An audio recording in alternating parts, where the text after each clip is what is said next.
you.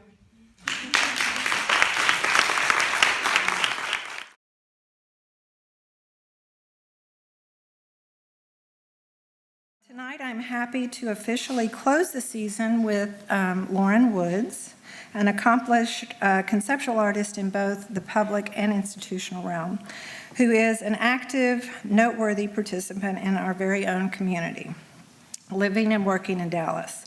I appreciate Lauren agreeing to take time out of her very busy schedule to prepare tonight's presentation, and I appreciate you for being here, for your personal benefit, of course, but also for many of you, I think, to show support of one of our own. So I appreciate that. Lauren was born in Kansas City, Missouri, but was raised in Texas. She attained a BA in radio, television, and film, as well as a BA in Spanish with a minor in sociology from the University of North Texas, before receiving an MFA from San Francisco Art Institute in 2006.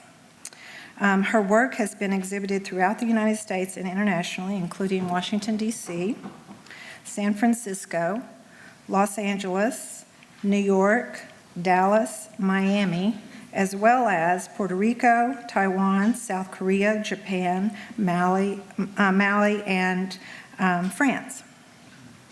She has been the recipient of grants and awards from numerous institutions, including Creative Capital Foundation, the Tribeca Film Foundation, College Art Institute, Alliance for Artist Communities, and the San Francisco Foundation.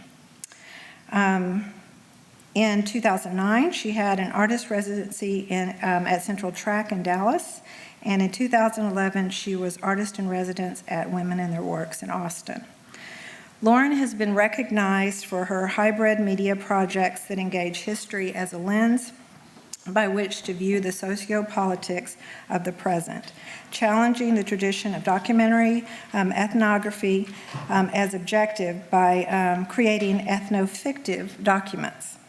She also explores how traditional monument making can be translated into contemporary models of commemoration, as seen with Drinking Fountain Number 1, a new media monument to the American Civil Rights Movement at Dallas County Records Building in Dallas. I think many of you are familiar with that project. It is a part of a larger public work Drinking Fountain project. And last year, Lauren's solo exhibition at the Zhulong Gallery in Dallas, a gallery that presents work that acknowledges and engages with the prevalence of technology in the everyday, was a continuation of her exploration of subject and object with multi-channel video, sound interventions, as well as traditional works, some of which perhaps we will see tonight as Lauren shares the work and ideas that inform her practice and ongoing endeavors. So would you please join me in welcoming Lauren Woods.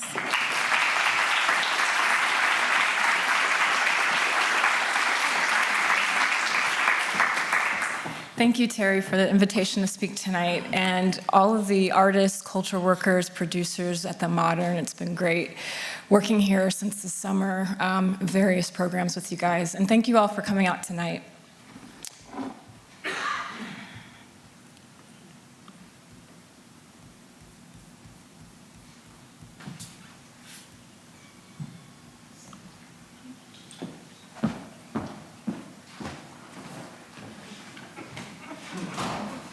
The line. So, I've been pondering one question this entire year. As an artist, a mother, a woman, American, and Black, the question I've been pondering is, can I really, and I mean really, afford to continue giving a fuck? And by giving a fuck, do I really mean not giving a fuck, since the two phrases in the recent years have come to be the same thing? I'm not really sure how I should articulate this place I've been in for the past year, but I do know that it is certifiably an extended existential crisis that has thrown my entire identity as a professional practitioner into question. An artist having an existential crisis, right? Okay. Surprise. Yes, I'm used to the cyclical and often needed recentering, where I periodically check in to not only ask the question, but to affirm to myself just why it is that I have chosen the path of being an artist. The big question of why always produces some amount of angst. But never in a decade plus of practicing, when asked the question, have I met myself with such profound silence. There are no crickets, just what can be likened to vacuum chamber silence. It's deep and deafening silence. I know I was asked here tonight to give a talk about my work, and it would be much easier, I'm sure, for me to run through slides detailing a chronology of my practice. But I feel compelled, for whatever reasons tonight, to be present as much as possible with you. So to be here honestly, because we actually don't talk that often in a formal setting about the invisible work of a cultural producer, the mental and emotional work that we do every day to keep ourselves and keep each other in this.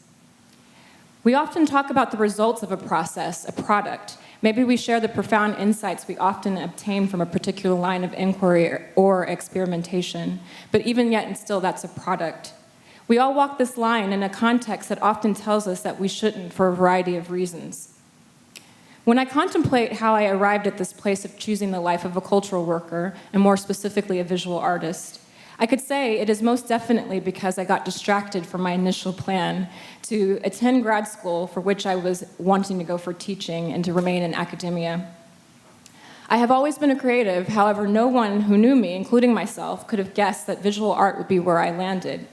I mean, in my whole academic career, from preschool on, and I'm saying from preschool on, the first and only detention I ever had was an art class in the 5th grade. And my first and only grade in my whole academic career, from preschool until now, that was below a B, was an F in art school. In undergrad, I studied film, and I was always urged to go to the art department by my professors because I just wouldn't conform to the exercises and assignments precisely. But my response to that suggestion was always, what the hell am I going to do with an art degree? And yet, still, here I am with an art degree. Somehow I've become wonderfully distracted by this world of making and sharing ideas with the larger public. As James Baldwin so eloquently states, it is the past that makes the present coherent. And so in the incoherence of this past year, as I wait for the silence to be no more, it is my own past that I have been looking to for answers. I am obsessed with history, the archive, preservation, and how the larger concept of history relates to issues of power and social control. Beginning at a very young age, I've always been fascinated with history. My first recollections of engaging history were through the original PBS broadcast of the epic Eyes on the Prize series in the mid-'80s. It was there in the comfort of my mother's lap that I first learned about the moment called the Civil Rights Movement. It was a moment that really marked my identity. I still have such a vivid memory of that moment of interaction with public television and history. Not completely understanding, but finally I had a context for the scar that still remains, even to this day on my mother's right hand. As a young child, that scar was an anomaly that I strangely appropriated as comfort. I would hold her hand and run my fingers along the scar, and it was soothing to me.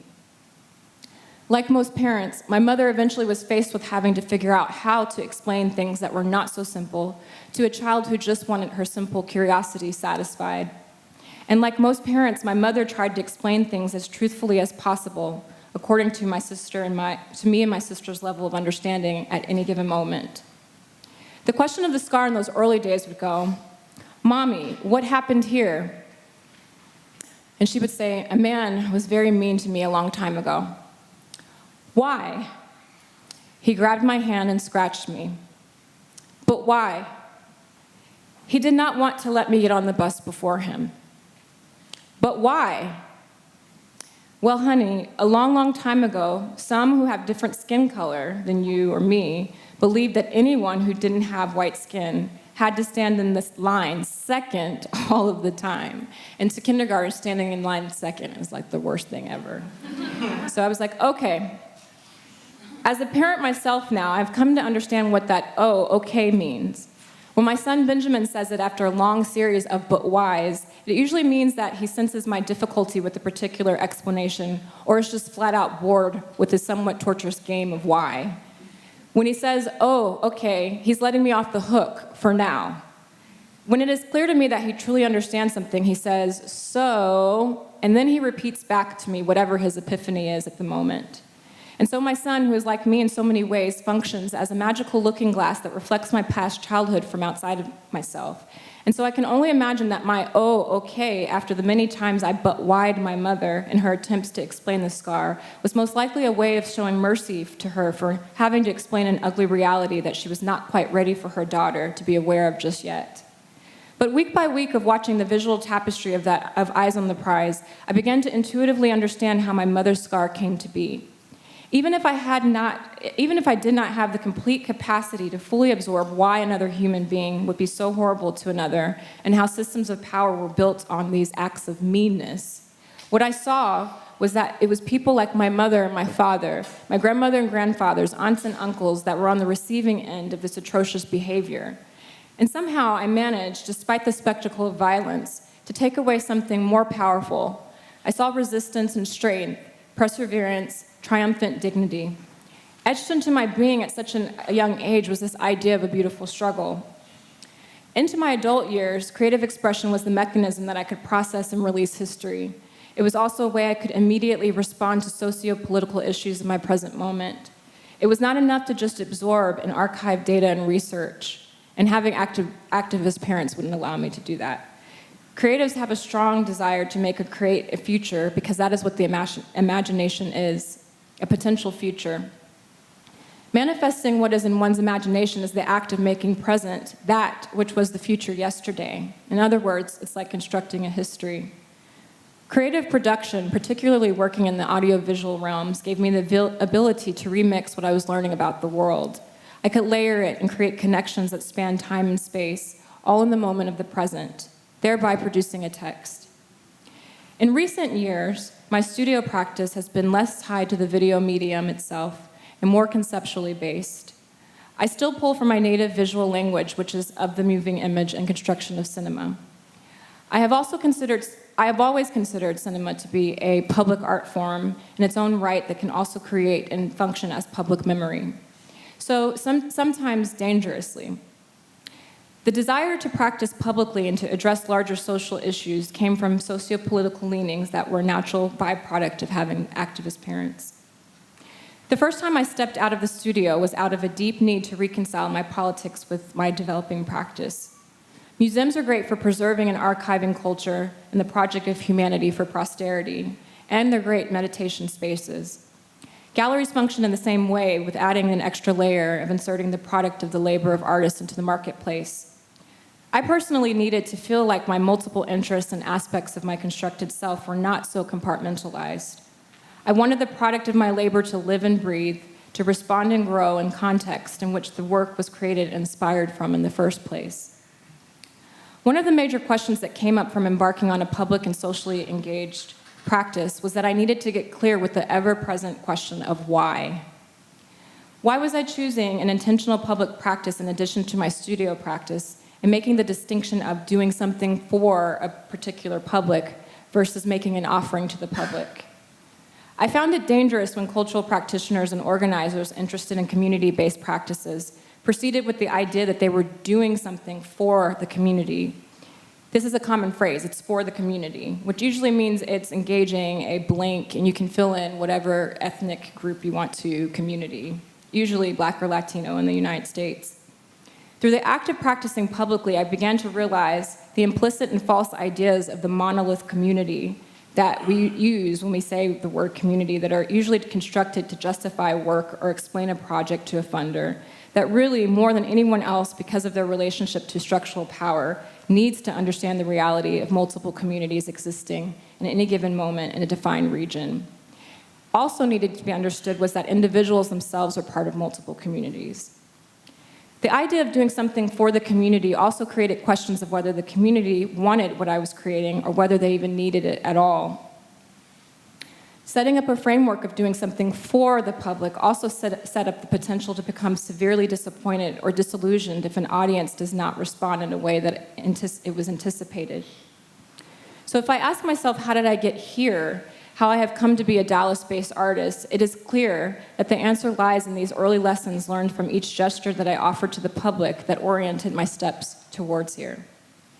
6 years ago, I moved back to Texas from San Francisco as an artist in residence at Central Track in downtown Dallas to work to complete Drinking Fountain number 1 and launch a Dallas Drinking Fountain project.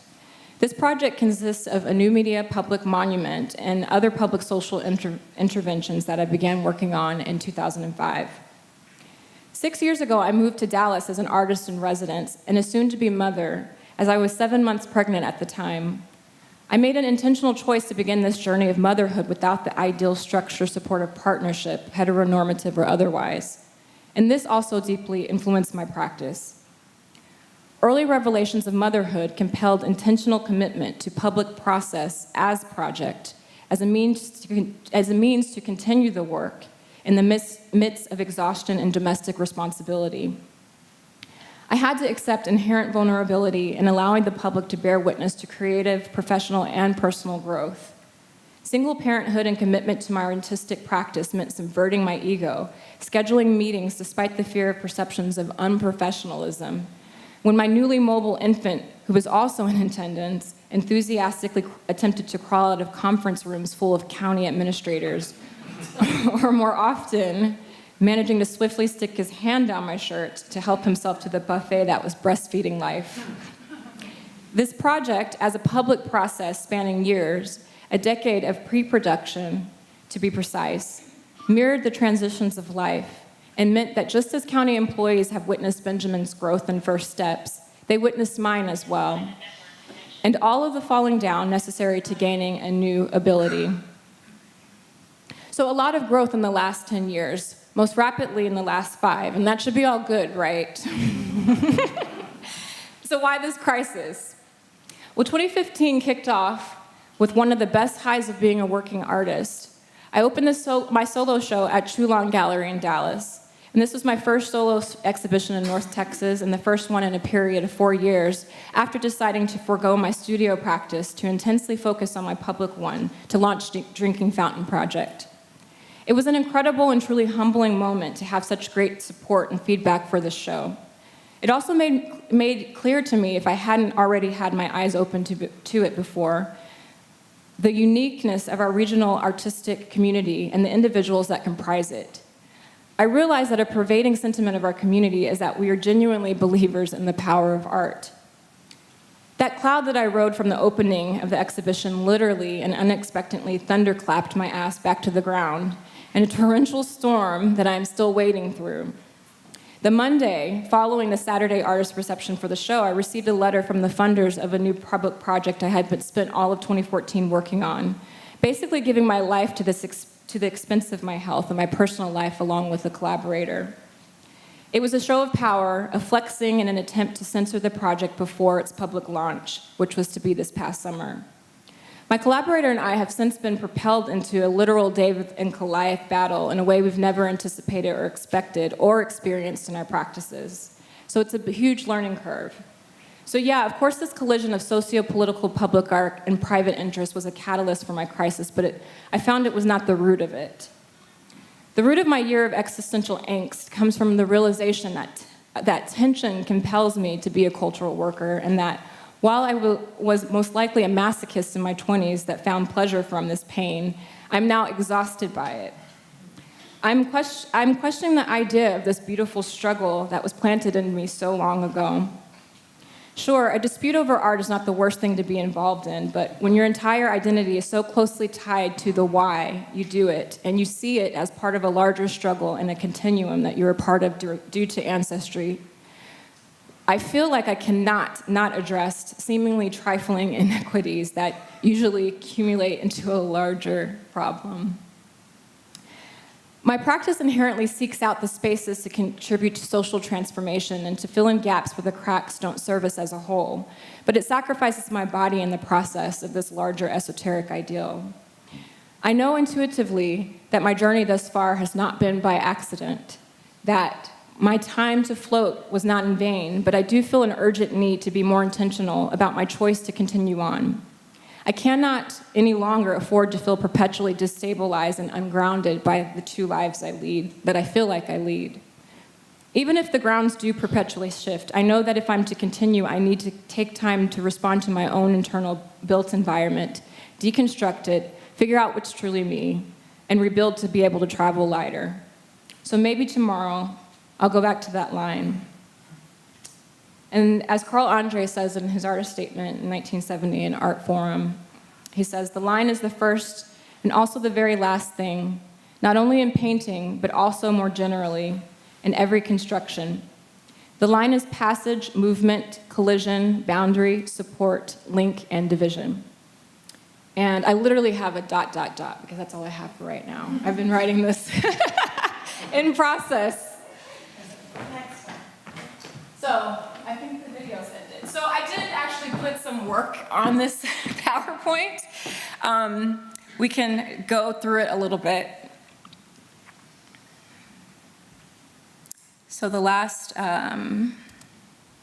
6 years, beginning in 2009, I actually took out a slide. I saved you guys from a birth picture of my son.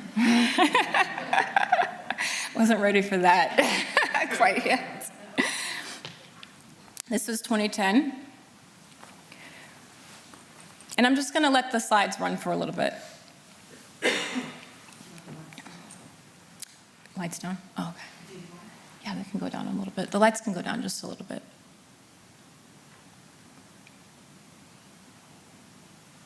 This work is called A Portrait of an African Shore. I began it in 2010.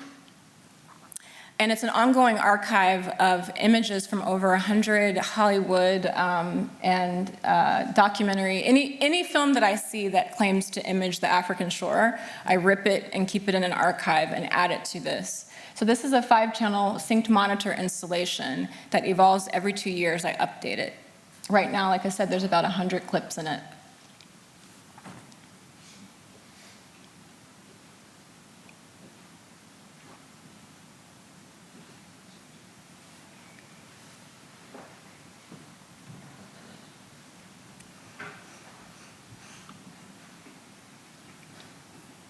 This piece is called As Long as Earth and Sky Last. It's a commissioned billboard that lived in LA for a period of time at the intersection of Fairfax and Melrose Place. And it reads, "As long as earth and sky last, smile like a flower in the garden of the world." It's an Urdu couplet by Vali Dakhani. And so now we get to 2013. This is the year that I launched Dallas Drinking Fountain Project. Here is the original court order that allowed me to The air conditioner on campus broke. The problem was fixed and classes will resume as usual tomorrow. 2 years ago, Dallas County commissioners were wrapped up in a controversy over what to do with the whites-only signs that were once placed over water fountains in the Records Building. Well, that issue, it's come up again because an artist wants to do an historic artistic display at one of the fountains. New at 4, NBC5's Ramona Logan is live in Dallas with the details on the story. The controversy continues. Yes, the first one ended 2 years ago, as you said, when the county decided to put a plaque above the remnants of that white-only sign, explaining the historic significance of the sign. An artist wants to take it one step further. Lauren Butterfly Woods wants to project a 45-second video on the wall over the remnants of a controversial whites-only sign over a water fountain. As soon as the water coming on and projection would come on somewhere around this area. The video would include historic images of civil rights protesters being pounded by water as they fought for the right to do simple things like drinking out of a public water fountain. People being sprayed and, pushed to the ground with these water hoses. And it's recontextualized and digitized and kind of played with, and I kind of retell the story of that era. Agree to put it on the agenda. I'm going to take a recess. Woods remembers the controversy 2 years ago when protesters wanted the sign covered up. For the newer generation, something like this is a living piece of history, and in a museum it can act as a tombstone, which can create a sort of apathy and distance. Dallas County commissioners are interested in her concept. She's willing to produce it at no cost to the county. There is one hitch. Her original concept would not allow someone to drink from the fountain until the 45-second video plays out. If somebody's interested and wants to be able to look at the history of it, then that's fine. But to force people to wait 45 seconds to get a drink, you basically make that water fountain inoperable. I think it's okay to wait 45 seconds for a drink of water. Some of us have waited 45 years and longer for this day. Now, I talked with SCLC President Joyce Foreman. She and others protested the whites only sign 2 years ago. She doesn't think the artistic video is a good idea. She believes that the white only signs and the video belong in a museum. Reporting live from Mona Logan, NBC5, Dallas. Dallas. Yes, they were very careful to try to describe it as an artistic video. We're going to unveil it, but we're not exactly sure. So this was 8 years later because Jim Crow has come to haunt this building and created some, technical things. So sometimes it's work, but by Monday, it will be all within concept. It's officially a sculpture. The highlight of this project is Drinking Fountain number 1, which is a new media interventionist monument where we transform the water fountain to dialogue with the relic that is in place. We're not commemorating white only, we're not commemorating Jim Crow or that time period, but we have this opportunity to look at the past to inform us of our future and to look to the past for inspiration. Next two up.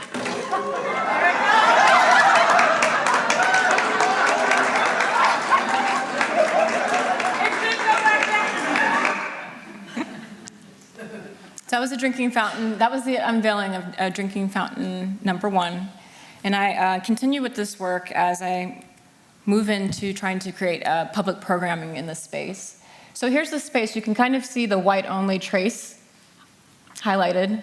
Some more pictures from the unveiling. And why that previous picture was pretty significant was because that was former Commissioner I'm forgetting my names now, but he was Republican, and then John Wiley Price. Together, they were the two that rallied the two factions to be able to approve the project.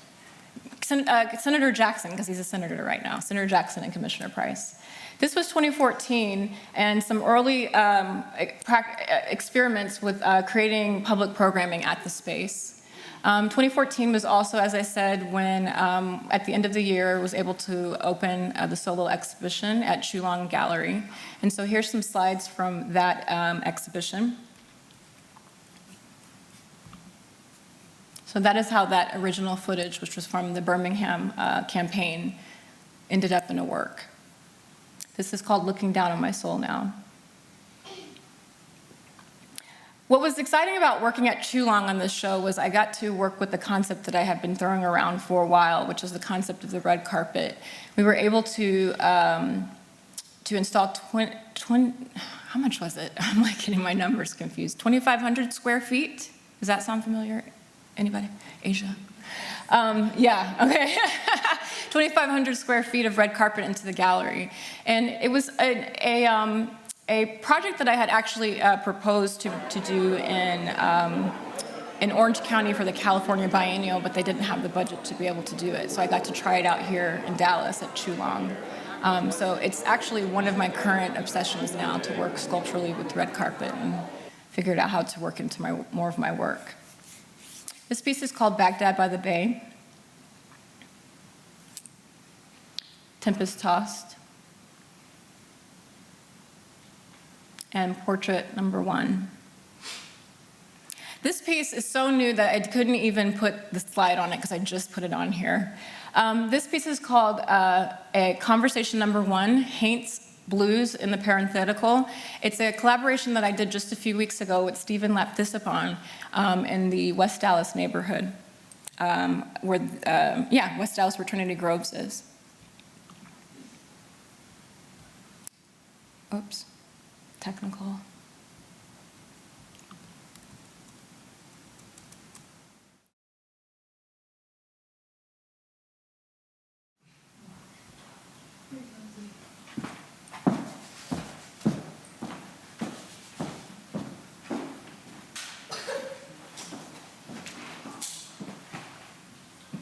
Can we get the feed from the camera?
Thank you.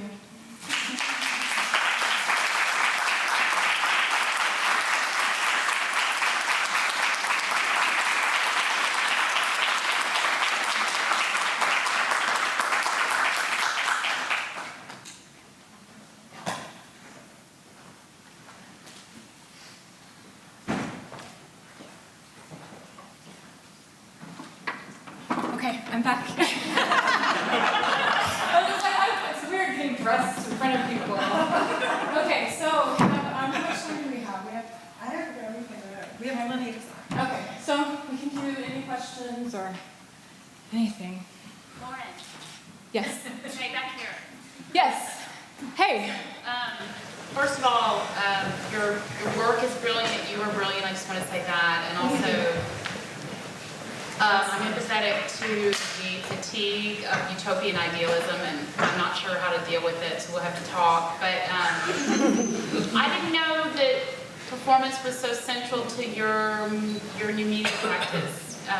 What's the relationship between performance and the live act and the kind of recorded image, if there is any? Yeah, I think it's something, so I played with it early on, but I was like, I'm not using my body.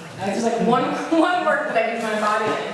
But I think that something became clear to me, and I think it coincided with like after like having a child and like not caring about like how my body performs anymore publicly, like not being really self-conscious about it. And then also realizing that like even in my public social, like my practice and publicly, my body is still sort of like a performative object that gets projected on, and all the multiple roles that I take to like produce a work is a performance in itself. And so I didn't really think that I didn't really think about it until after the fountain unveiled. And the woman who worked on as the project manager was like, oh my God, I didn't realize you were such a great performer. And I was like, I wasn't performing. But she's like, yes, but you were. Like to see this trajectory of like 24 hours where you were to that moment, everybody was like biting their like lips because we knew about all the glitches and we didn't know how you were gonna handle it. And so I think that I'm slowly becoming more aware and comfortable with being able to intentionally work with my body in that way. It works. Thank you. Tonight is actually my first live performance.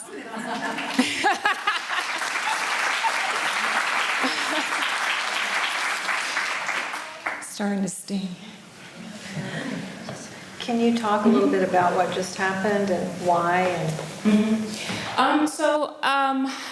The concept for this tattoo sort of came in one of my pre-crises moments about 3 years ago. And probably like a little bit after Benjamin was born, when I realized like, you're not a homeowner, you're not responsible. How are you going to like make a growth tree that he can see forever, you know? And it just became clear, like, you know, if it wasn't going to be like architecture, like a specific house that we would like put these memories on, then it had to be my body. But I've never had a tattoo, and I've never been able to commit to a tattoo, even though I love body art. So this was something that I was like, okay, let me think about this. And then I met Patrick just like a few months ago, and it became clear like this was the moment now to do it. He helped me to come up with, or to make it concrete what the concept would be, which is a straight line from my ankle up to my middle fingertip. And when it's resting, it looks curved, but once it snaps up, it's like a complete straight line. It doesn't move with my body or anything. So it's something that year after year, I will measure Benjamin's growth and keep it with me. And I've also kept his since he was a baby and able to pull up on me, I kept those measurements as well because I wanted to always remember where his hands were on my body at any given moment as a way of like remembering where he was in growing process. So we'll put those hash marks on as well. Sorry, since nobody's talking. It makes me think of Femme the series by Louise Bourgeois, those drawings that she did in the late 40s, just dwelling where we ontologically dwelled. So I called a friend actually at 2 o'clock in the morning in Seattle, and he mentioned her as well when I was telling him what I was planning on doing. He actually talked me down. He was like, so in the existential crisis, like, of course, I'm reading, about existentialism and like making it worse. And so I really, for whatever reasons, between Black existentialism and everything else and feminism, whatever, I still came back to Sartre, and I was telling him that, and he was like, why would you as a Black woman talk about Sartre?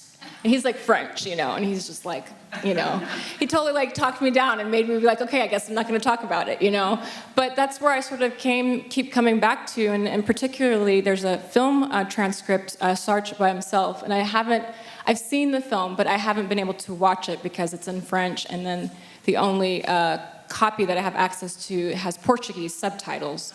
So it's like complete, like utter, like no translation at all. But I have the transcript, and so I've read it. And so he really talks, the passages that I would keep coming back to was when he talked about the construction of the intellectual and how it's like a baby of the bourgeois, but at the same time, like we want to stay in the unhappy conscious state because it allows us to like buck against the very, pet that, how we are a pet of the bourgeois, but we like can buck against it. And that's how I kind of feel trying to manage the multiple like roles I have between like a studio and a public practice to get these things done. And I'm also, I grew up middle class, so I come from that, I don't come from the same sort of lineage in terms of, I feel very much like between two worlds, And so, and I think that's also why I never would have imagined I would have landed in visual arts because of the like hierarchy. It seems like it's the farthest away from the people, which I've grown up to, not be far away from, at least in theory. Yes? So in your last piece, it made me think of the work of Carl Pope, who did a video at the Whitney Biennial in 2000. And if you look at the arc of his work, he couldn't continue to do that. The work of, he had himself tattooed with the words of his sister. It was really meant to be a work about, it was really sort of that moment of the Whitney Biennial. Mm-hmm. And I think for him as an artist who wanted to engage with the public sphere, if he had to choose between words and the body, the two things that made up that work, he chose words. And so you look at a lot of his work today and it's posters. He works with the community to engage it. So I found it interesting that you started your presentation with work that engaged with the public, but you ended with the work on your body, which is really private about you and your relationship with your son and body and touch. So I'm wondering if you could talk a little bit about that private public and the site of the body in that. It's not, the body doesn't have to always be private, but I think Carl felt very conflicted about the body in a public space and who gets to claim that body in that body environment. Whoa, yes. That's a lot. It's everything. So the body in public space and how it relates, in terms of my practice, like in my body. I mean, that's the weird thing for me is that I never intentionally engaged my own body, even though I didn't realize how much of a player it is in all my work, and especially in the invisible, like things surrounding our work. But I always tended to think that whatever I created was like somehow my like surrogate body, right? And I tended to think that also, even though my work is usually situated in some sort of like identity politics or construction of blackness, like really my work is actually looking at whiteness because there's no, the construction of blackness is hand in hand with whiteness, right? And so I haven't previously before like really considered my body that way, but working publicly and in a way that my body isn't intentionally there, but I am like a player. Like in the Drinking Fountain project, when I'm there in the space, and I consider myself like an artist in residence at the county building, like I activate that space, and I'm very much aware that like my body activates it, and everything that my body, my cultural representation, everything that you can read from it. And so I think right now where I am is trying to get like really intentional about that, if that sort of answers it a little bit. Mm-hmm. Lauren, just between you and me, I need to ask you publicly, just between us. Mm-hmm. I'm curious about what's the cause of your crisis? I know. I know I talked around it. Or what would make it better? Mm-hmm. You know, I mean, so this is actually a thing that, I know, so I talked way around things.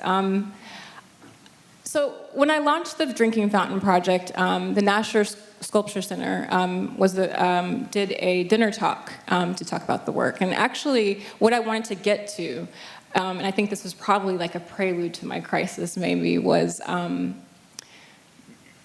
wanting to have like a transparent conversation about the things that we tell ourselves, which I think sometimes is riddled with delusion in order to keep ourselves going, right? And so for me, like, I don't want to keep telling myself that like art will save the world, or it, you know, reminds us of our humanity. Like, those are all beautiful things to contemplate, but it's not feeding me in the same way anymore. Like, I feel like I need something more concrete.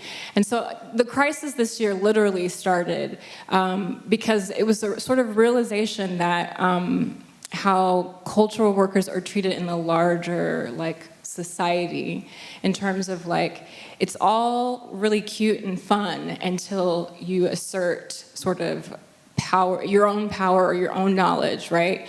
So I've literally had conversations where like, I'm like, oh, we should place like wording over here, and like someone with no like background in design or arts be like, I've been to the Louvre and seen the Mona Lisa, you know, like it shouldn't go there. And I'm like, what did I just spend the last 10 years of my life doing? Like, it's still not enough, you know? It's still not enough to be like, I have a degree, or I studied this, or I research it, you know? It's like, at some point, I've always like kind of butted up against this moment where it's like the trust is not there for an arts worker in the larger public, when you're working in the larger public. And so with this sort of beginning of this year, sort of dedicating, you know, a significant amount of time to a project, and like being a surrogate mother with it with my collaborator, it literally felt like having a baby like taken away from me before I even like gave birth to it, and not being able to like reason, and not having like a lawyer or, you know, big guns behind me to like talk in the same language. And so, yeah, it's just thrown me into this space of like you want to feel like it really is important what you're doing, and you want to like start to feel respected in that as well. Okay, I'm rambling. But yes. Mm-hmm. So you're obviously working in a public process, Yeah. a public art process, where the term public means a lot of different things. Mm-hmm. And I'm just curious about, will you continue to work in that kind of realm? Do you find hope for it? Do you think it's just making art by committee, or what's the best case scenario for artists in that situation? I think for me, so I think like going back to studio practice was sort of like my licking my wounds and like getting my energy back, but I don't think I can stay away from a public practice for too long. I already have like 10 million ideas. But I think the key for me, at least, is being intentional about how I choose my partnerships, right? Before this process, if anyone asked me to do something, I'd be like, yes, let's do it. And I really wouldn't look at the intentions of the people who I was working with, and to understand like what their learning curve would need to be able to work in the direction I want to work with. So for me, what was really special about the Drinking Fountain Project was that I really do feel like it's a people's monument. It was all funded by, you know, national foundations, and wasn't any private or family or anything like that. In fact, I solicited and never got a response. Well, actually, I did get responses, but they were negatives because of the content of the work or not understanding, is this history, is this art, is this blah, blah, blah. So mostly national funders, but then the last chunk of the money did come from the county, and which is a people's fund, tax dollars. And when we unveiled the project, there were like 200 people there, and the county's like never had like that for like such a like small thing, like that's not a bridge, you know? So, so I really do feel like this was a model of like working publicly, which is for me, like, because I didn't have like an art commission to go to, and I started this project when I lived in San Francisco, I really had to learn that entire process step by step that artists are usually shielded from, and I got to make the like decisions that would help me like align all of like the conceptual aspects with like the sort of sociopolitical strategies I was trying to push through as well with the work. So yeah, in the future, it's just going to be a matter of like me being able to choose my partnership and actually stand in my agency for the projects that I work on, and have a lawyer on hand before. Anybody else? Yes, in the back. What's the significance of the red carpet? The red carpet. So the piece that was in the Zhulong show was called "A Trample Upon These Tinted Splendors." And I originally started that work, and like I said, in 2008, the California Biennial was wanted me to do an intervention at the site of the museum, which is the Orange County Art Museum in Newport Beach. So if you know like Orange County housewives, whatever, like you know the context of where this museum is. So every time I went for a site visit, it was always closed off to the public because there was like a red carpet event. And and I was like, this is interesting. Like this particular space is like literally like a backdrop just for like this lifestyle, you know? Like I wonder if like the art's even being engaged with. So the piece that I proposed to Orange County for the California Biennial was to just red carpet everything. I was like, we're red carpeting the parking lot, the like sidewalk, up to the like the facade, and then I had like the model was to go around the inside, so kind of like you were walking into like a red vagina or something. It would just like keep going and just be an overgrowth of red carpet because hey, they liked red carpet. And so the curator like was like, I love this. And then it was just like, I can't do this. It's like too much money. And it's like, you know, just a lot of like prep for this one piece. So I never got to do it until studio visit with Asia Martin, who's the director at Zhulong, saw it in my my unrealized, like I have a million unrealized projects. And she's like, what's this? And I'm like, oh, it's this red carpet thing. And she's like, can we do it in the gallery? And I'm like, I don't know. Like, can we? And she's like, let's do it. And so we did it. And it was like really great to be able to start to work with that material and create sort of, so the carpet looked like a regular red carpet as you were walking in, but then when you went inside the gallery, it flooded out into the space. And as you walked toward the back of the space, the vantage point grew smaller till it was like an inch wide. So as you walked, it went from like, I don't know, 30 feet or something to like an inch wide. And it was really interesting how that kind of tied all of these video works, because there were like 12 video pieces from over the course of 5 years in the space. And it really did create this nice like link between all of it. And yeah, I think it talks about like our current like obsession with celebrity and how art functions around that. And the red carpet is like a certain amount of like Americanness for me, even though the title of the work is like from a Greek tragedy. But yeah. Mm-hmm. The work that got stilted or stunted by the official letter, can you speak about how that's transformed or where it may show up again, or can you speak about it? I can't speak about it. I wish I could. But it will. It will. It will not die. It will not die. And you know, I do want to say, I think my collaborator's here. Yeah, Cynthia. Cynthia Mulcahy has been my collaborator for the past year, and actually we met She came to the drinking fountain unveiling. That was the first time we met, and then we ended up working together, like literally, like I'm like her second spouse for the past year together. And so the project is actually looking at Dallas's historically segregated parks and constructing a people's history of historic Black communities through these parks. And it's been amazing the things that we found digging. And it really, for us, in our mind, there's sort of lost history that Dallas needs to like unearth.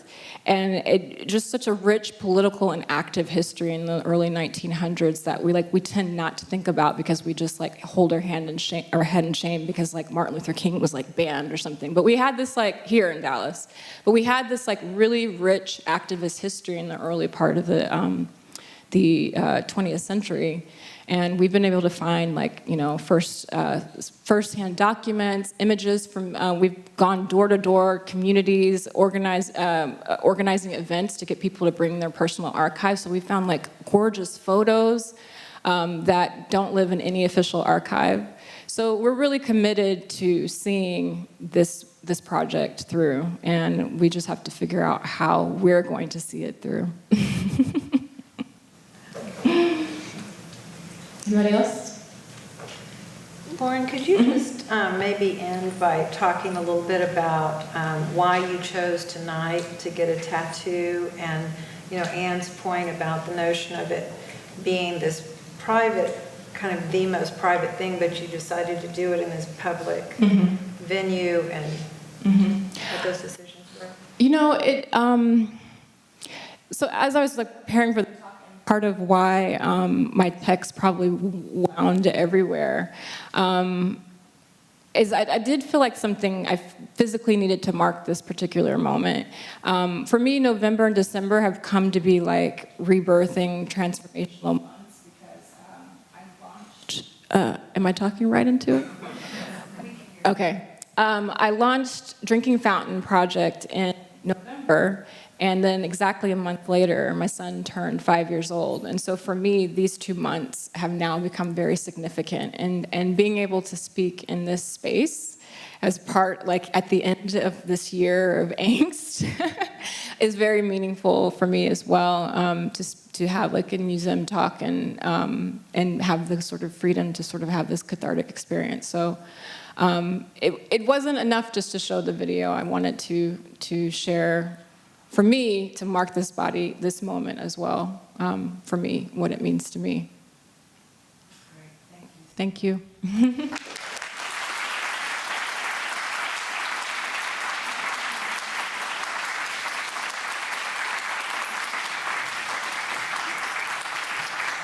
Thank you guys for coming.